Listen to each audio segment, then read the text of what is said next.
त्यांचं वर्तन आपण सगळ्यांनी पाहिलेलं आहे. त्याच्यामुळं पडद्यामागे आपल्याला हीच गोष्ट दिसते की काहीही झालं तरी आपल्या मानगुटीवरती अदानी बाबांना यांना बसवायचंय हे आपल्याला याच्यामध्ये स्पष्ट दिसते.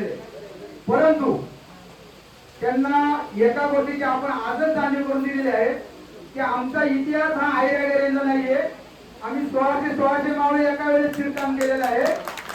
आम्ही तुमच्यासारख्या असल्या अदानी बिदानी बाबांना आम्ही स्वीकारणार नाहीये. आता महत्वाचा मुद्दा तुम्हाला सांगतो, पण तुम्हाला अरुणताई कुठे गेला तुम्ही तर त्या ताईंचं आणि या सगळ्या आजनाळे ग्रामपंचायतच्या सगळ्या बॉडीचं त्याचबरोबर सर्व ग्रामस्थांचं सुद्धा या ठिकाणी आपल्या सर्व पंचक्रोशीतील बांधवांच्या वतीनं खरं मी आज स्वागत करतो. कदाचित ताईंनी जर त्यावेळेस तो पत्र व्यवहार केला नसता, त्यांनी जर कदाचित जी दक्षता घ्यायची ती घेतली नसती तर आज आपण सगळेजण दंडोपडावर जाईल.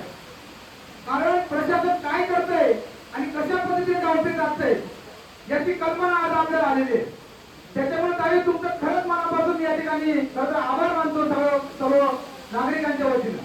आणि प्रत्येक गावच्या सरपंचांनी ही गोष्ट लक्षात घ्या की आपण कुठल्याही प्रकारच्या आमिषाला बळी न पडता सातत्याने आपल्या गावाचा आणि समाजाचा विचार करावा.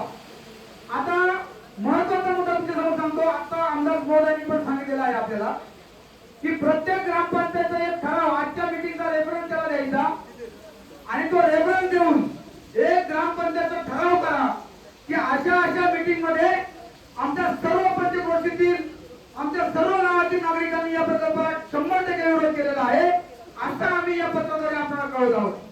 त्याच्यावरती सर्व सरपंच सदस्य यांनी त्या ठरावावरती सह्या करायच्या आहेत आणि तात्काळ उद्या संध्याकाळपर्यंत ते सगळे ठराव त्या ठिकाणी जमा झाले पाहिजे. आता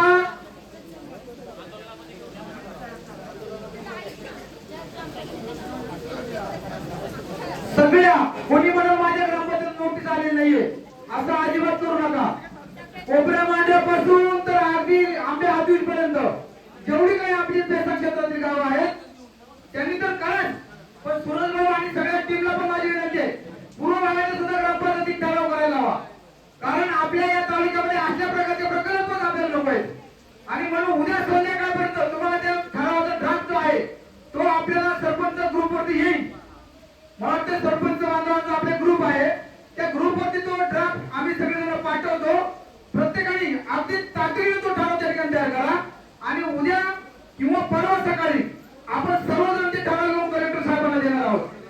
त्याच्यामुळे ही गोष्ट फार गांभीर्याने घ्या, नाहीतर इथं आल्यावर चर्चा केली, हुलडबाजी केली, भाषण केली याचा काही उपयोग होणार नाहीये. आता महत्वाचा दुसरा एक मुद्दा 15 तारखेला उद्याच आपलं आंदोलन आहे पारेगावला. ज्या लोकांना आम्ही म्हणतो प्रत्येक गावाने एक गाडी करून त्या ठिकाणी जावं आंदोलनाला. कारण तुमचं उपद्रव मूल्य काय आहे हे गव्हर्नमेंटला किंवा प्रशासनाला कळल्याशिवाय तुमच्या भ्रष्टाची तुमच्या फसवणुकीची दाहक त्यांना कळलं नाहीये. हे उद्याचं आंदोलन आहे आणि 17 तारखेला आता इथे जे प्रदूषण नियंत्रण मंडळाचे जे काही पदाधिकारी आले होते तर त्यांच्या घरात घुसून आपल्याला आंदोलन करायचे 17 तारखेला पुण्यामध्ये. आणि जेव्हा त्यांच्या घरात घुसून आपण आपला डरकाळी फोडू त्यावेळेला त्यांच्या बैठकांना आपला आवाज ऐकणार आहे. त्याच्यामुळे आपण इथं किती लढतोय, इथं किती चर्चा करतोय याच्यापेक्षा तुम्हाला सांगतो त्यांच्या घरात घुसणं आपल्याला फार महत्वाचं आहे. कारण तुम्ही ज्या नोटीस पाठवल्या, ज्या सुनावण्या ठेवल्या, त्या सुनावण्या कशाच्या बेसवरती केल्या हे सुद्धा त्यांना इथं साधं सांगता आलेलं नाहीये. त्याच्यामुळे आपल्याला काय झालं 31 तारखेची सुनावणी रद्द करायची. कालच अनेक पर्यावरण प्रेमी बरोबर आमचं बोलणं झालं किरण सर. अक्षरशः त्यांनी सांगितलं काही बी होऊ पा तुमचं रक्त सांगायची वेळ तरी चालू पण ही सुनावणी होऊन देऊ नका ते म्हणले तुम्हाला. बंधूंनो अत्यंत गंभीर बाब आहे ही की सुनावणी आता झाली की यांच्या प्रशासनाच्या अधिकाऱ्यांची लेखणी चालू होते आणि त्या लेखणीमध्ये काय लिहित आहेत ते की बाबा काहीतरी 10% लोकांचा विरोध आहे परंतु 80% लोकांची मान्यता आहे असल्या काही पण लेखण्या चालत आहेत.